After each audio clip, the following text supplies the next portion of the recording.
તો અનેક મહત્વના સમાચાર મળી રહ્યા છે। નજર કરીએ મહત્વના સમાચાર પર। રાજ્યનું સૌથી હોટેસ્ટ સિટી બન્યું છે સુરેન્દ્રનગર। તો સુરેન્દ્રનગરમાં પણ તાપમાનમાં વધારો નોંધાયો છે। સુરેન્દ્રનગરમાં 44.8 ડિગ્રી સેલ્સિયસ તાપમાન નોંધાયું છે। બપોરે 12 વાગ્યા પછી કામ સિવાય ઘરની બહાર ન જવા તંત્રે અપીલ કરી છે। ઠંડા પીણા અને ઓઆરએસનું સતત સેવન કરવા તાકીદ કરવામાં આવી છે। તો માથું દુખે કે ચક્કર આવે તો પોતાના આરોગ્યનું ધ્યાન રાખવું જોઈએ, સતત પાણી પીવું જોઈએ।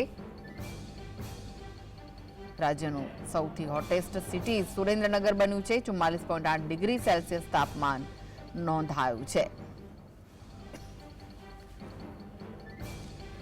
તો તંત્રએ પણ બપોરે 12 વાગ્યા પછી લોકોને કામ સિવાય ઘરની બહાર ન જવા માટે અપીલ કરી છે। લોકો ઠંડા પીણાનો સહારો લેતા જોવા મળ્યા હતા।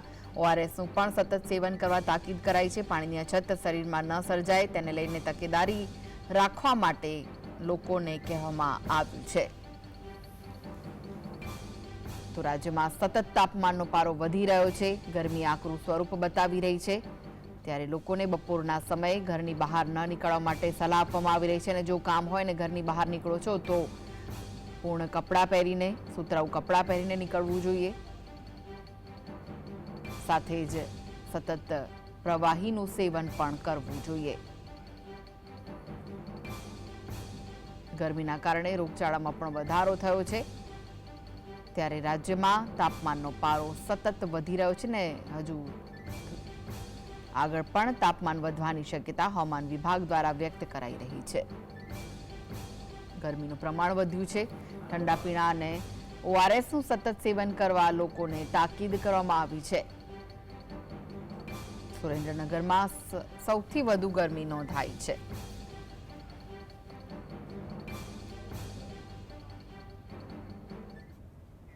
તો આ વિશે વધુ માહિતી માટે જોડાઈ ગયા છે સુરેન્દ્રનગરથી સંવાદદાતા ફઝલ। જે રીતે સુરેન્દ્રનગરમાં તાપમાન 44.8 ડિગ્રી સેલ્સિયસ નોંધાયું છે, લોકોને કામ સિવાય ઘરની બહાર ન નીકળવા માટે તંત્રે અપીલ કરી છે, શું વિગતો છે? ખાસ કરીને સુરેન્દ્રનગર જિલ્લાનું આજનું તાપમાન 44.8 ડિગ્રી સુધી પહોંચી ગયું છે। ગુજરાતનું સૌથી હોટેસ્ટ સિટી છે તે હાલ સુરેન્દ્રનગર બન્યું છે। ખાસ કરીને કેમેરામેનને કહીશ કે આજે બપોરનો સમય છે। અજરામા ટાવર ચોક શહેરનો વિસ્તાર છે। રસ્તાઓ છે તે મોટા ભાગે સુમસામ છે તે નજરે પડી રહ્યા છે।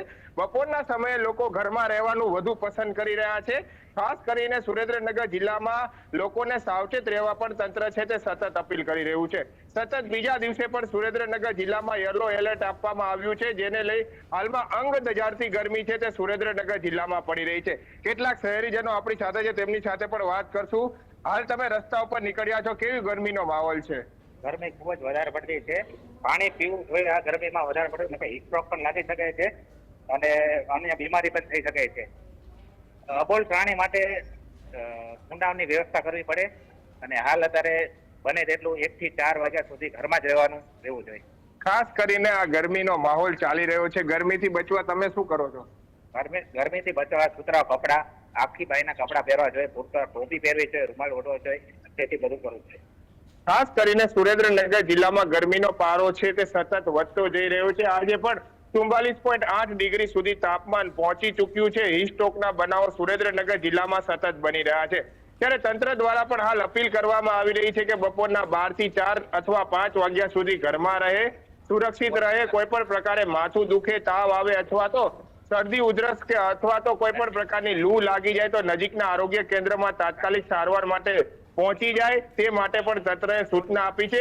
વાત કરવામાં આવે મહાનગરપાલિકાની તો જે સાઇટો ચાલતી હોય છે, વિકાસના કામો ચાલતા હોય છે, ત્યાં કામ કરતા મજૂરોને પણ 1 થી 4 સુધી રેસ્ટ આપવાનું મહાનગરપાલિકાના કમિશનર દ્વારા હાલ નક્કી કરવામાં આવી રહ્યું છે। ગરમીનો પારો હજુ પણ વધવાની શક્યતાઓ પૂરી વ્યક્ત કરવામાં આવી રહી છે। ત્યારે આજનું તાપમાન સુરેન્દ્રનગરનું 44.8 ડિગ્રી નજીક પહોંચી ગયું છે અને આ ગરમીના કારણે લોકો પણ ત્રસ્ત બન્યા છે।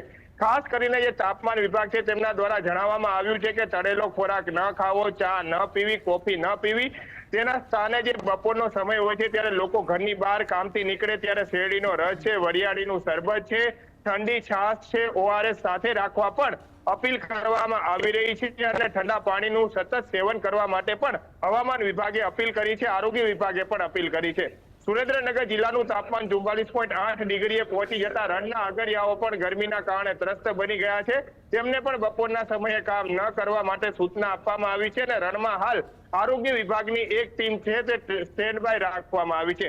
અગરિયાઓને જ્યારે હીટસ્ટ્રોક લાગે ત્યારે તાત્કાલિક સારવાર લઈ લે અને કોઈ પણ પ્રકારનો અન્ય કોઈ અઘટિત ઘટના ન બને તે માટે પણ તાકીદ કરવામાં આવી રહી છે. સુરેન્દ્રનગર જિલ્લા બપોરના સમયે રોડ રસ્તા સુમસામ નજરે પડ્યા છે, પરંતુ આ ગરમીની અસર સૌથી વધુ વૃદ્ધો હોય છે, બાળકો હોય છે અને સગર્ભા મહિલાઓ ઉપર સતત પડતી હોય છે ત્યારે તેમને વધુ સાવચેત રાખવા પણ આરોગ્ય વિભાગ દ્વારા અપીલ કરવામાં આવી રહી છે. સુરેન્દ્રનગર જિલ્લામાં સતત બીજા દિવસે પણ યલો એલર્ટ આપવામાં આવ્યું છે અને ગરમીના કારણે લોકો ત્રસ્ત બની ગયા. ઘર ઉપર જે પક્ષીઓ માટે પીવાના પાણીના કુંડા, ચણ અને ખાસ કરીને શહેરી વિસ્તારોમાં જે રખડતા શ્વાન હોય છે, અન્ય જે પશુઓ હોય છે તેમની માટે પીવાના પાણી માટેની ચાપની વ્યવસ્થા કરવામાં આવે તે અંગે પણ તાકીદ કરવામાં આવી છે. મહાનગરપાલિકાની સૂચનાથી સુરેન્દ્રનગર શહેરી વિસ્તારોમાં NGO સંસ્થા દ્વારા પીવાની પરબો ખોલવામાં આવી છે.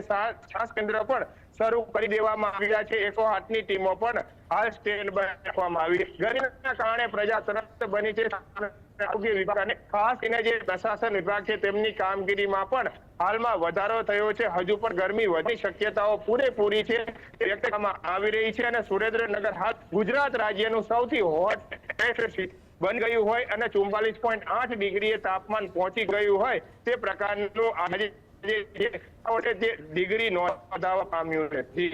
જી આભાર સમગ્ર માહિતી આપવા